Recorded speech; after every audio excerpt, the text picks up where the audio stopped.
Hello नमस्कार दोस्तों, कैसे हो आप लोग। उम्मीद करते हैं कि आप लोग बेहतर होंगे और अपनी पढ़ाई भी अच्छे तरीके से कंटिन्यू कर रहे होंगे।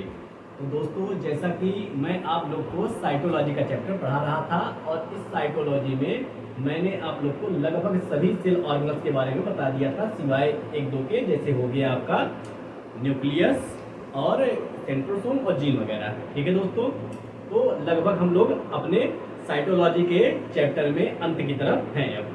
ठीक है दोस्तों, तो अब हम लोग को जो पढ़ना है वो टॉपिक क्या है, न्यूक्लियस के बारे में। तो दोस्तों, मैं आप लोग को बता दूं कि इस बायोलॉजी सीरीज में जो मैंने साइटोलॉजी चैप्टर से स्टार्ट किया हुआ है, अगर आप हमारे पूरे लेक्चर को देखते हैं साइकोलॉजी, तो आप किसी भी एग्जाम में बैठ जाइए। जैसे कि मैं बता देता हूँ आपको, चाहे वो पीआरटी हो, जूनियर 6 to 8 हो, टीजीटी का किसी भी राज्य का एग्जाम हो, चाहे वो बीपीएससी करा रहा हो, चाहे DT+B करा रहा हो, चाहे केवीएस करा रहा हो, चाहे राजस्थान करा रहा हो, आप किसी भी एग्जाम बैठ जाइए, वहाँ पे आपका टीजीटी लगभग क्लियर हो जाएगा। दूसरी चीज़, एसएससी के एग्जाम में बैठेंगे आप, वहाँ भी क्लियर हो जाएगा। रेलवे के एग्जाम बैठेंगे, वहाँ भी आपका लगभग मेरे द्वारा पढ़ाए गए साइकोलॉजी चैप्टर से आपका एक भी क्वेश्चन दोस्तों गलत नहीं होगा। ठीक है दोस्तों, तो अब चलते हैं हम अपने टॉपिक की तरफ। तो जैसा कि आप लोग हेडिंग देख ही रहे होंगे, क्या लिखा गया है, न्यूक्लियस। क्या लिखा है, न्यूक्लियस। न्यूक्लियस के बारे में अगर मैं बात करूं तो न्यूक्लियस की खोज करने वाले साइंटिस्ट थे रॉबर्ट ब्राउन। क्या नाम था, रॉबर्ट ब्राउन। और एक चीज ध्यान दीजिएगा दोस्तों कि जो टर्म दिया था न्यूक्लियस, वो भी रॉबर्ट ब्राउन ही थे। यानी कहने का मतलब क्या है, रॉबर्ट ब्राउन ने न्यूक्लियस शब्द भी दिया था, न्यूक्लियस टर्म भी दिया था और न्यूक्लियस की खोज भी इन्होंने की थी। अब न्यूक्लियस जो टॉपिक है, इसको हम जैसे हमारे शरीर का, हमारे बॉडी को कौन कंट्रोल करता है, हमारा ब्रेन। कौन करता है, हमारा ब्रेन। उसी प्रकार से सेल के पास भी सेल का जो कंट्रोलर होता है वो क्या होता है, उसका न्यूक्लियस होता है। और इसी जैसे हमारी बॉडी में ब्रेन कंट्रोल करता है, वैसे सेल के अंदर कौन कंट्रोल करता है बॉडी को, वो करता है न्यूक्लियस। इसीलिए न्यूक्लियस को एक नाम से और जानते हैं, जिसे क्या बोलते हैं हम लोग, ब्रेन ऑफ सेल। अभी मैंने बताया कि ब्रेन हमारे बॉडी को कंट्रोल करता है, न्यूक्लियस सेल को कंट्रोल करता है, इसीलिए इसे कंट्रोलर भी बोला जाता है। और क्या बोलते हैं इसको, मैनेजर।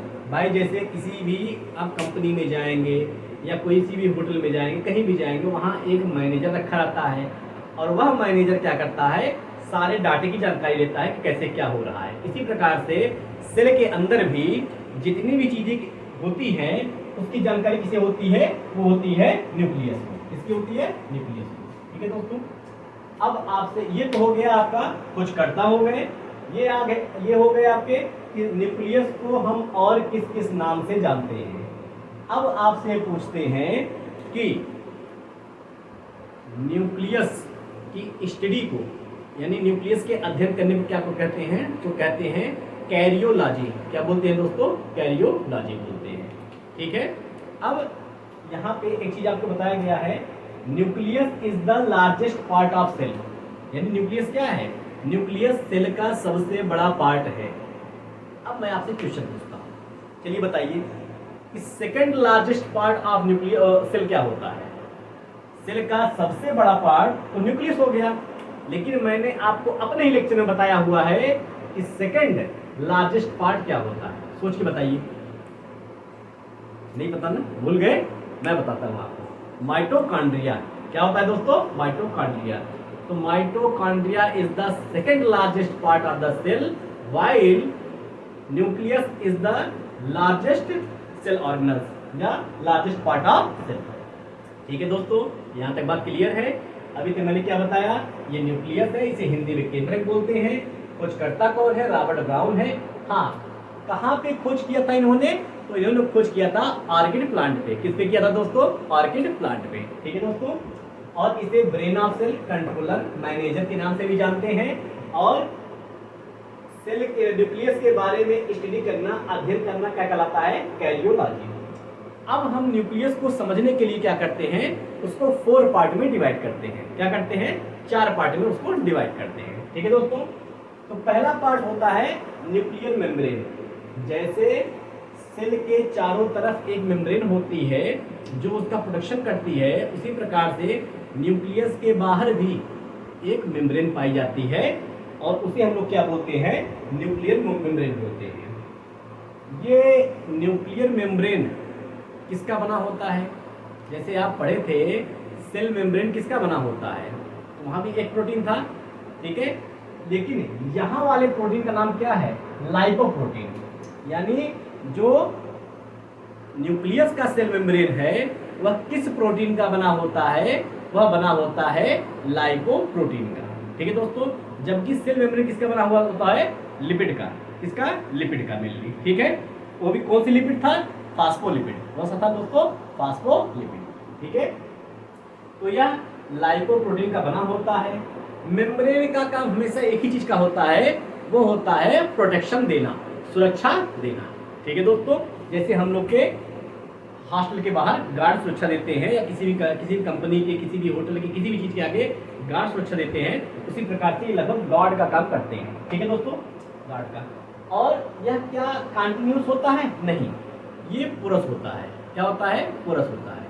पोरस मतलब ये एक कंटिन्यू नहीं होता है, बीच बीच में गैपिंग होती है। ये गैपिंग होती क्यों है भाई, न्यूक्लियस के अंदर जब वो मैनेजर है, कंट्रोलर है, तो सभी चीजें उसके अंदर बनती रहेंगी, और जब बनेगी तो जहाँ पे आवश्यकता होगी, ताकि भाई निकलने का रास्ता भी होना चाहिए, तो वो क्या करेगा, उसी पोरस के थ्रू बाहर निकल जाएगा।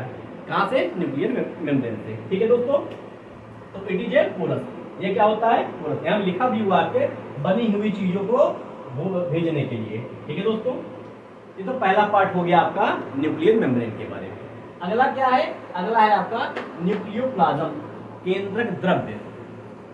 जैसे आप लोग पढ़े थे सेल के अंदर जो द्रव्य पाया जाता है, जो लिक्विड पाई जाती है, उसे क्या बोलते हैं, साइटोप्लाज्म। ऐसे न्यूक्लियस के अंदर जो लिक्विड पाया जाता है उसे हम लोग क्या बोलते हैं, न्यूक्लियोप्लाज्म। क्या बोलते हैं, न्यूक्लियोप्लाज्म। और इस न्यूक्लियो, जैसे साइटोप्लाज्म के अंदर क्या होता है, जितने भी सेल ऑर्गन्स होते हैं वो कहाँ पाए जाते हैं, साइटोप्लाज्म के अंदर पाए जाते हैं। न्यूक्लियोप्लाज्म के अंदर आरएनए पाया जाता है और कुछ प्रोटीन प्रेजेंस होते हैं। यानी न्यूक्लियोप्लाज्म के अंदर क्या क्या होते हैं दोस्तों, न्यूक्लियोप्लाज्म के अंदर आरएनए और कुछ प्रोटीन होते हैं। और क्या है, तीसरी बात क्या है यहाँ पे, अगला इसका पार्ट है वो होता है न्यूक्लियोलस। क्या होता है दोस्तों, न्यूक्लियोलस। जो यहाँ पे आरएनए था, यानी न्यूक्लियोप्लाज्म में आरएनए मौजूद था।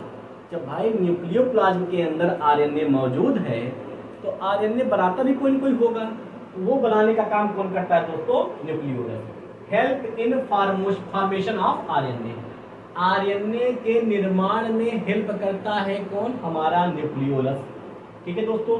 इसका शेप कैसे होता है, किसका, न्यूक्लियोलस का, वो होता है राउंड शेप का। कलर कैसा होता है, डार्क पर्पल कलर का, डार्क पर्पल कलर का। और यह केवल तब दिखाई देता है, किसकी बात कर रहे हैं हम, न्यूक्लियोलस की बात कर रहे हैं, ध्यान देना, केंद्रिका जिसे हिंदी में बोलते हैं। ये केवल तब विजिबल होता है, तब दिखाई पड़ता है जब सेल का डिवीजन हो रहा होता है। क्या हो रहा होता है, सेल का डिवीजन हो रहा होता है, ठीक है दोस्तों। यहाँ लिखा भी हुआ है विजिबल ऑन सेल डिवीजन, ठीक है। आखिरी पार्ट इसका क्या है, क्रोमैटिन। क्या है, chromatin. It is thread like structure. ये धागे की समान संरचना होती है और सेल डिवीजन के समय ये देखिए ऐसे जुड़ा रहता है।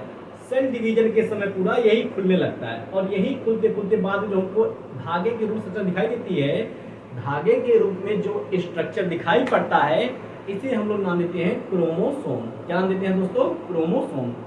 और इस क्रोमोसोम को आपस में लपेटे कौन रहता है, एक प्रोटीन पाया जाता है जिसे बोलते हैं हम लोग हिस्टोन प्रोटीन। क्या बोलते हैं, हिस्टोन प्रोटीन। यही जब ये क्रोमोसोम खुलता है तो हिस्टोन प्रोटीन क्या करता है, उसी क्रोमोसोम को लपेट देता है। तो यहाँ पे वही बात लिखी गई है कि डीएनए प्लस हिस्टोन प्रोटीन। क्या लिखा गया है दोस्तों, डीएनए प्लस हिस्टोन प्रोटीन इसमें पाया जाता है। थ्रेड लाइक स्ट्रक्चर होता है और यही स्ट्रक्चर आगे चलकर इसका निर्माण करता है क्रोमोसोम का। इसका निर्माण करता है क्रोमोसोम का, ठीक है दोस्तों। आप लोग इसका स्क्रीनशॉट ले सकते हैं।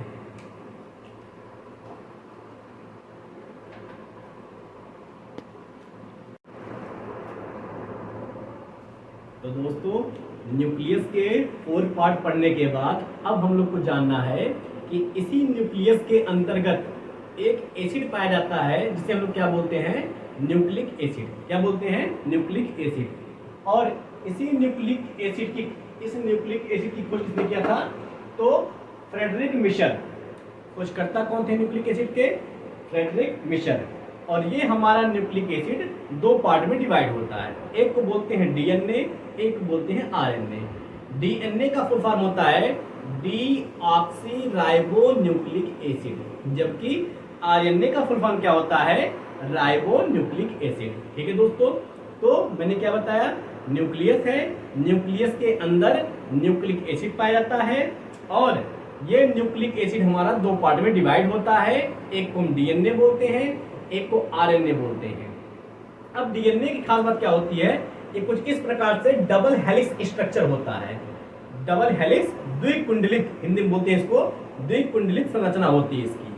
और इस संरचना को देने वाले साइंटिस्ट का क्या नाम था, वाटसन एंड क्रिक। एक खिलाड़ी था ऑस्ट्रेलिया का, इसका नाम क्या था दोस्तों, शेन वाटसन। आप लोग ऐसे भी याद कर सकते थे। ठीक है, तो डबल हेलिक्स स्ट्रक्चर किसने दिया था, वाटसन और क्रिक ने, जबकि सिंगल हेलिक्स जो स्ट्रक्चर था वो फ्रेडरिक मिशर, जो कि न्यूक्लिक एसिड की भी खोज किए थे और ये सिंगल हेलिक्स की संरचना बताने वाले साइंटिस्ट भी थे। किसका नाम बता रहे हैं हम, फ्रेडरिक मिशर का नाम बता रहे हैं। ठीक है दोस्तों, आइए देखते हैं। तो nucleic acid present inside the nucleus of cell. तो न्यूक्लिक एसिड कहाँ प्रेजेंट होता है, सेल के न्यूक्लियस के अंदर।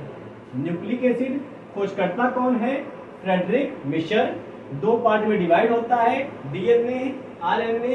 इसका फुल फॉर्म होता है डीऑक्सी न्यूक्लिक एसिड, जबकि आरएनए का फुल फॉर्म होता है न्यूक्लिक एसिड। ठीक है दोस्तों, अच्छा ये इसका स्ट्रक्चर कैसा होता है, डबल हेलिक्स। देखिए दोस्तों, एक हेलिक्स ये है, दूसरा हेलिक्स ये है, इसे बोलते हैं हम लोग डबल हेलिक्स। डबल क्यों बोले, क्योंकि देखिए यहाँ पे 2 पार्ट है, एक ये वाला और दूसरा ये वाला पार्ट। ठीक है, और इस डबल हेलिक्स स्ट्रक्चर को किसने दिया था, वाटसन और क्रिक ने। ये काफी ज्यादा पूछा गया एग्जाम का क्वेश्चन है।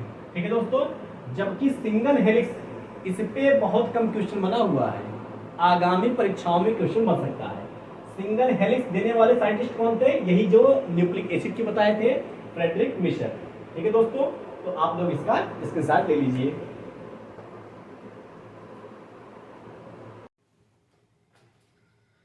तो दोस्तों न्यूक्लिक एसिड के बाद हम लोग को क्या पढ़ना है, अपने न्यूक्लियोटाइड के बारे में। किसके बारे में पढ़ना है, न्यूक्लियोटाइड के बारे में। अब हमारे डीएनए और आरएनए किसका बना होता है, पॉलीन्यूक्लियोटाइड का। किसका बना होता है दोस्तों, पॉलीन्यूक्लियोटाइड का। अभी तक हम लोगों ने क्या देखा था, न्यूक्लिक एसिड। न्यूक्लिक एसिड कितने पार्ट होते हैं, 2 पार्ट होते हैं, एक डीएनए होता है, दूसरा आरएनए होता है। अब ये हमारा डीएनए और आरएनए ये किसका बना होता है, मैंने आपको शुरू में बताया था क्या, कि न्यूक्लियस के अंदर ही क्या पाया जाता है, न्यूक्लिक एसिड पाया जाता है। और यह न्यूक्लिक एसिड आगे चल के 2 भाग में बटा होता है, एक डीएनए और दूसरा क्या होता है, आरएनए। अब ये डीएनए और आरएनए किसका बना होता है, पॉलीन्यूक्लियोटाइड का। किसका बना होता है दोस्तों, पॉलीन्यूक्लियोटाइड का। और अगर मैं बात करूं, ये तो पॉली हो गया, पॉलीन्यूक्लियोटाइड किसका बना होता है, ये कई सारे न्यूक्लियोटाइड आपस में मिल करके क्या फॉर्म करते हैं, पॉलीन्यूक्लियोटाइड। ठीक है दोस्तों, कई सारे न्यूक्लियोटाइड आपस में मिल करके पॉलीन्यूक्लियोटाइड फॉर्म करते हैं। और इसी पॉलीन्यूक्लियोटाइड से आगे फॉर्मेशन किसका होता है, डीएनए और आरएनए का। ठीक है, यहाँ पे बात क्लियर होगी आपको। अब हमारा न्यूक्लियोटाइड किसका किसका बना होता है, तो न्यूक्लियोटाइड मेनली 3 चीजों का बना होता है। एक तो इसमें पाया जाता है शुगर। क्या पाया जाता है, शुगर पाया जाता है।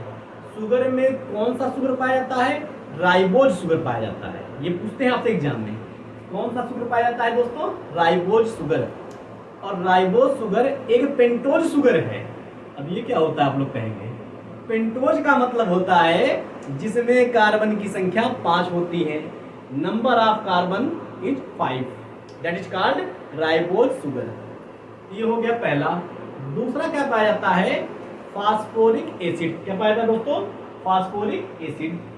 और तीसरा क्या पाया जाता है आप लोग को, वो पाया जाता है नाइट्रोजीनियस बेस। क्या पाया जाता है, नाइट्रोजन युक्त क्षार पाया जाता है।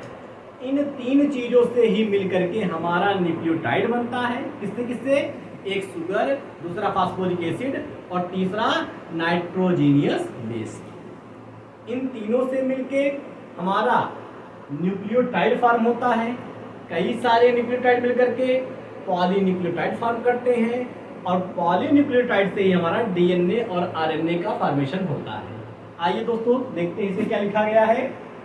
तो DNA and RNA are made up of polynucleotide. ठीक है, ये बात क्लियर है कि डीएनए और आरएनए पॉलीन्यूक्लियोटाइड का बना होता है। और न्यूक्लियोटाइड हमारा मेनली तीन चीजों से मिलकर बना होता है। पहला हो गया शुगर, दूसरा हो गया फास्फोरिक एसिड और तीसरा हो गया नाइट्रोजीनियस बेस यानी नाइट्रोजन युक्त क्षार। अब ये एक न्यूक्लियोटाइड है। ऐसे ही कई सारे न्यूक्लियोटाइड मिलकर के क्या फॉर्म करते हैं, पॉलीन्यूक्लियोटाइड। और यही पॉलीन्यूक्लियोटाइड से क्या फॉर्मेशन होता है, डीएनए और आरएनए। ठीक है दोस्तों, अब आपको एग्जाम का क्वेश्चन बताते हैं। Which type of sugar present in the DNA and RNA. DNA और आरएनए में किस टाइप का कौन सा शुगर होता है राइबोज शर्करा, राइबोज शुगर। ये कैसा होता है, एक पेंटोज शुगर होता है। पेंटोज शुगर किसे कहते हैं, जिसमें ऐसा शुगर या ऐसा कार्बन का चैन जिसमें कार्बन की संख्या उस चैन में कितनी होगी, 5। कितनी होगी दोस्तों, 5 होगी। ठीक है। अच्छा, डीएनए में कितने राइबोज पाए जाते हैं, 2 राइबोज शुगर पाए जाते हैं। जबकि आरएनए में 1 राइबोज शुगर पाया जाता है। लेकिन फास्फोरिक एसिड ये डीएनए में भी मौजूद होता है और आरएनए में भी मौजूद होता है। तो दोस्तों मैंने अभी शुगर के बारे में बता दिया। पेंटोज शुगर होता है, राइबोज शर्करा ये पेंटोज होता है, फास्फोरिक एसिड दोनों में होता है। अब हम लोग को बेसिकली जो पढ़ना है वो किसके बारे में पढ़ना है, नाइट्रोजीनियस बेस के बारे में। किसके बारे में पढ़ना है, नाइट्रोजीनियस बेस के बारे में। आप लोग इसका स्क्रीनशॉट ले सकते हैं दोस्तों। तो दोस्तों नाइट्रोजीनियस बेस के अंतर्गत हम लोग को क्या पढ़ना है, नाइट्रोजीनियस बेस के बारे में, यानी नाइट्रोजन युक्त क्षार के बारे में। ठीक है दोस्तों, तो अब नाइट्रोजीनियस बेस को 2 पार्ट में डिवाइड करते हैं।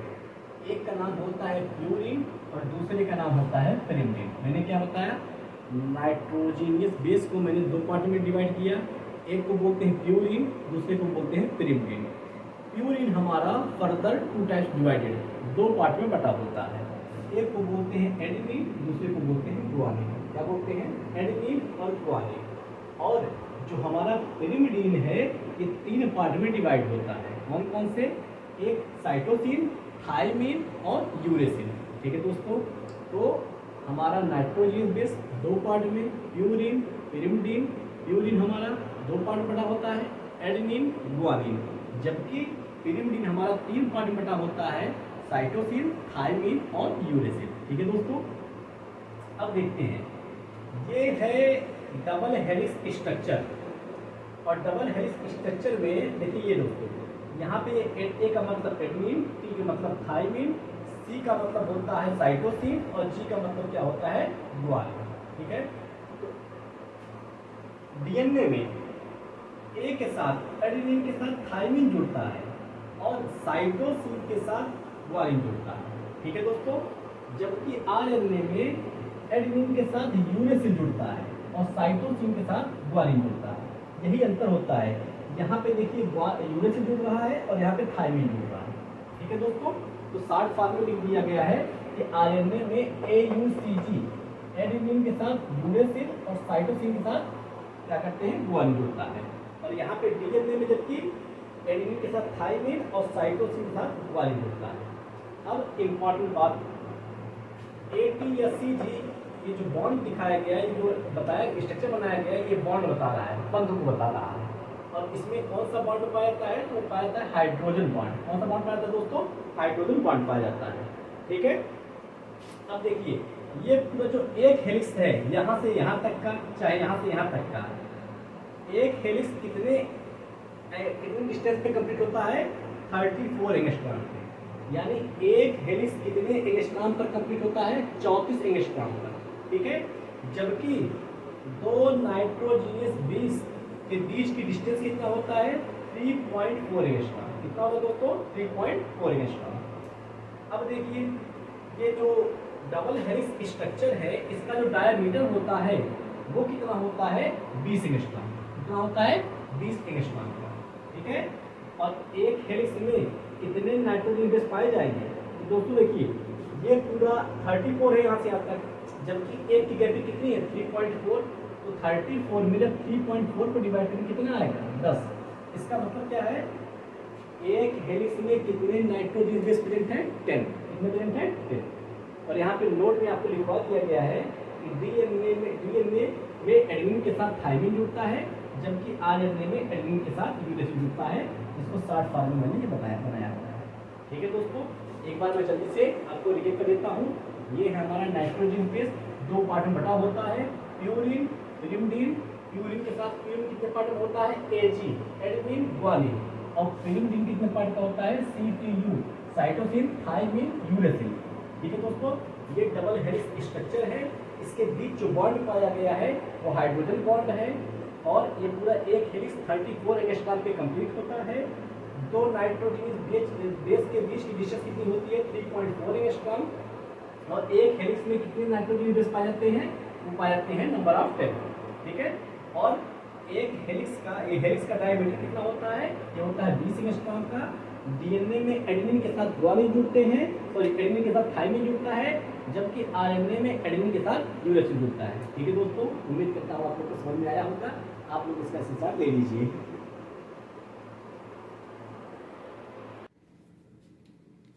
तो दोस्तों, अब कुछ महत्वपूर्ण पॉइंट पे हम लोग डिस्कस करते हैं, जैसे कि क्या होता है सेल के अंदर डीएनए कहाँ कहाँ होता है, कहाँ कहाँ हमको दिखाई पड़ता है।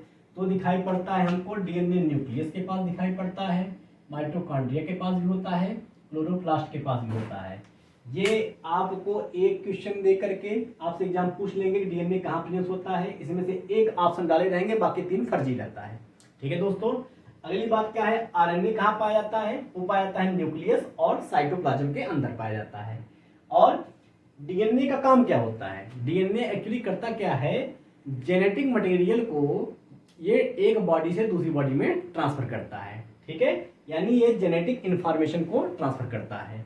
अगले क्या है? आरएनए का फंक्शन क्या होता है? ये तो आप लोग जानते हैं, ये आरएनए का प्रोटीन मेकिंग और प्रोटीन सिंथेसिस में हेल्प करता है। ठीक है दोस्तों, ले लीजिए इसके साथ आप लोग इसका। तो दोस्तों, अब हम लोग जानेंगे कुछ टर्म के बारे में, जैसे डीएनए से आरएनए बनने के प्रोसेस को क्या बोलते हैं? ट्रांसक्रिप्शन। क्या बोलते हैं दोस्तों? और ये बहुत महत्वपूर्ण है, बहुत एग्जाम में पूछा जाता है। वो क्या होता है कि डीएनए से आरएनए बनने के प्रोसेस क्या बोलते हैं? ट्रांसक्रिप्शन। और आरएनए से प्रोटीन बनने के प्रोसेस को क्या बोलते हैं? ट्रांसलेशन। क्या बताया मैंने? अगर ये डीएनए है, डीएनए से आरएनए बन रहा है, तो इस प्रोसेस को क्या बोलते हैं? ट्रांसक्रिप्शन। और यही आरएनए से जब प्रोटीन बनेगा उसे हम लोग क्या बोलते हैं? ट्रांसलेशन। एक चीज और है, डीएनए से आरएनए बना तो ट्रांसक्रिप्शन, लेकिन यही अगर आरएनए से डीएनए बन गया तो रिवर्स हो रहा है ना, इसे बोल देते हैं हम लोग रिवर्स ट्रांसक्रिप्शन। क्या बोलते हैं दोस्तों? Reverse transcription. क्लियर है आपको? अब बताते हैं टाइप्स ऑफ आरएनए के बारे में। तो आरएनए क्या होता है? 3 टाइप्स के होते हैं। एक होता है एमआरएनए, जिसे हम लोग बोलते हैं मैसेंजर आरएनए, मैसेज को ट्रांसफर करता है। अगला है राइबोज आरएनए, राइबोज बताया भी शुगर होता है। और तीसरा है आपका ट्रांसफर आरएनए। इस प्रकार से कभी कभी भी पूछ लेते हैं आपसे छोटे मोटे एग्जामों में कि टाइप्स ऑफ आरएनए 3 टाइप के होते हैं, क्या क्या? एमआरएनए मैसेंजर आरएनए बोलते हैं, आरआरएनए राइबोज आरएनए बोलते हैं, या टीआरएनए जिसे क्या बोलते हैं? ट्रांसफर आरएनए बोलते हैं। यहां तक बात आप लोग समझ में आ गई होगी दोस्तों। जितना एक्सप्लेनेशन के साथ मैं न्यूक्लियस पढ़ा रहा हूं, आपको शायद ही कोई पढ़ाया होगा यूट्यूब पे। ठीक है दोस्तों, नीट वाले फ्रेंड पढ़ाए होंगे, बाकी कोई नहीं। अगला क्या है? हिस्टोन प्रोटीन के बारे में मैंने बताया था। पहली बात तो आपको ये जानना है कि हिस्टोन प्रोटीन केवल डीएनए में पाया जाता है, आरएनए में नहीं पाया जाता है। और ये क्या काम करता है? ये डीएनए को पैक करने का काम करता है, और जब यही डीएनए पैक हो जाता है उसे हम लोग बोलते हैं क्रोमोसोम। क्या बोलते हैं दोस्तों? क्रोमोसोम। अब हम लोग पढ़ेंगे क्रोमोसोम के बारे में। क्रोमोसोम क्या होता है? DNA plus histone protein. मैंने बताया ना कि जब हिस्टोन प्रोटीन डीएनए को बांध देता है तो इसे हम लोग क्या नाम देते हैं? क्रोमोसोम देते हैं। स्ट्रक्चर कैसा होता है? धागे की तरह थ्रेड लाइक स्ट्रक्चर होता है। कब दिखाई पड़ता है? Visible on cell division. Cell division के समय ही आपको ये दिखाई पड़ता है। अगला क्या है? हमेशा जोड़ी में पाया जाता है, पेयर्स में पाया जाता है, यानी जोड़ों में पाया जाता है ये। ठीक है दोस्तों, क्लियर है यहाँ में? अगला क्या है? क्रोमोसोम की खोज करने वाले साइंटिस्ट का नाम था फ्लेमिंग, जबकि ऑब्जर्व करने वाले साइंटिस्ट का नाम था वेल्डेयर। क्लियर दोस्तों? यहां तक आप लोग इसका स्क्रीनशॉट ले लीजिए। तो दोस्तों, मनुष्य के अंदर कितना क्रोमोसोम पाया जाता है? 23 पेयर्स। कितना पाया जाता है? 23 पेयर्स, यानी 23 जोड़ी। संख्या में कितना? 46 नंबर में पूछा जाए तो 46, लेकिन अगर पेयर में पूछा जाए तो ह्यूमन बॉडी के पास कितने क्रोमोसोम होते हैं? 23 पेयर्स। ठीक है दोस्तों, तो हम ह्यूमन बॉडी के क्रोमोसोम को दो पार्ट में डिवाइड करते हैं। एक पार्ट वो होता है जो मेल और फीमेल दोनों में कॉमन होता है। ये कितने होते हैं? 22 पेयर्स, यानी 44 क्रोमोसोम। और दूसरा होता है जिसे हम लोग बोलते हैं एलोसोम्स। जो सेम होता है उसे हम लोग बोलते हैं ऑटोसोम्स, और जो डिफरेंट होता है मेल एंड फीमेल में उसे हम लोग क्या बोलते हैं? एलोसोम्स। और ये कितना होता है? 1 पेयर, यानी कुल मिला के 2 होते हैं। ठीक है दोस्तों, तो देखते हैं ह्यूमन बॉडी के अंदर 2 टाइप के होते हैं, ऑटोसोम्स और एलोसोम्स। एलोसोम्स को हम लोग सेक्स क्रोमोसोम के नाम से भी जानते हैं। ठीक है, ये मेल और फीमेल दोनों में सेम होता है, उसे हम लोग क्या बोलते हैं? जब क्रोमोसोम की संख्या मेल और फीमेल में, यानी जितने क्रोमोसोम मेल और फीमेल में सेम होते हैं उसे हम लोग बोलते हैं ऑटोसोम्स। और मेल और फीमेल में जितने क्रोमोसोम डिफरेंट होते हैं उसे हम लोग क्या बोलते हैं दोस्तों? उसे बोलते हैं एलोसोम या सेक्स क्रोमोसोम। ठीक है दोस्तों, अब ये कितने होते हैं? अच्छा, 23 पेयर्स यानी 46, इसे हम लोग बोलते हैं डिप्लॉयड सेल। क्या बोलते हैं? Diploid cell. जबकि जो सेक्स क्रोमोसोम होता है यानी एक्स वाई, या केवल 23, पेयर मत करना, इसमें पेयर मत करना, केवल 23 क्रोमोसोम संख्या में, इसे हम लोग बोलते हैं हेप्लॉयड सेल। फिर सुनिएगा, जो आपका सेक्स क्रोमोसोम होता है एक्स वाई, फीमेल का एक्स एक्स होता है और मेल का एक्स वाई होता है, इसे हम लोग हेप्लॉयड सेल बोलते हैं। बाकी ये जो 22 पेयर्स थे इनको क्या हम लोग बोलते हैं? Diploid cell. यानी अगर पेयर में रहेगा तो डिप्लॉयड, और अगर अकेला रहेगा तो हेप्लॉयड सेल बोलते हैं। ठीक है दोस्तों, अब देखिए ये 44 अगर एक्स एक्स यानी फीमेल बॉडी के साथ मिलेगा तो वहां पे गर्ल का जन्म होगा, और यही 44 क्रोमोसोम जब मेल बॉडी के साथ जुड़ेगा तो वहां पे बॉय का फॉर्मेशन होगा। यहाँ पे आपको दिखाया गया है कि ये फादर हैं और ये मदर हैं।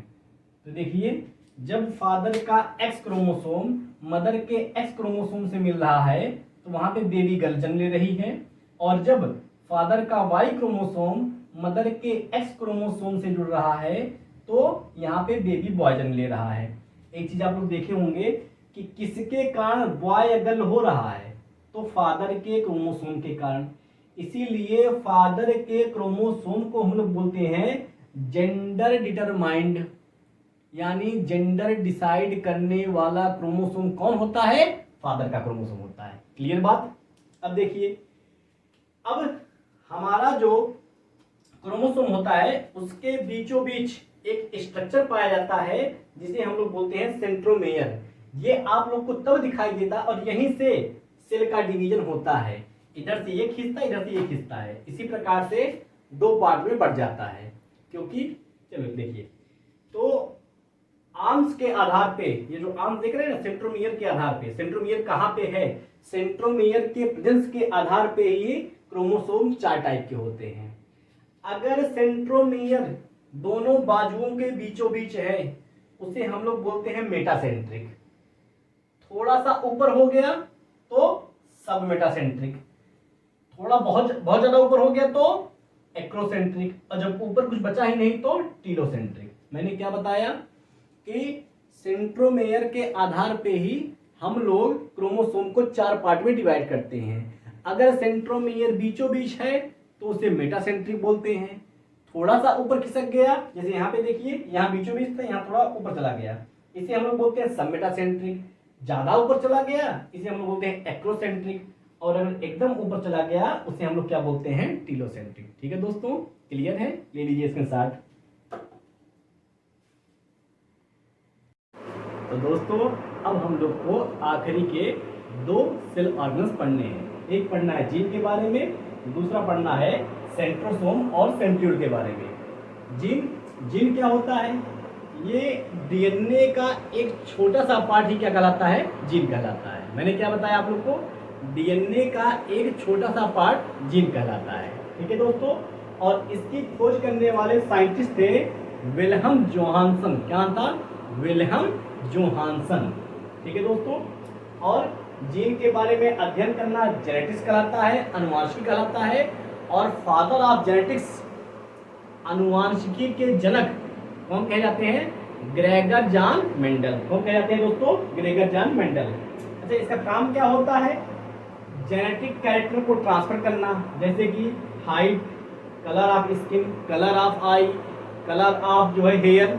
ठीक है दोस्तों, ये क्या है? आपका जेनेटिक कैरेक्टर है। इसको ट्रांसफर करने का काम कौन करता है? आपका जीन करता है।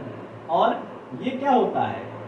स्मॉलेस्ट यूनिट ऑफ जेनेटिक्स, अनुवांशिकी का सबसे छोटा पार्ट होता है।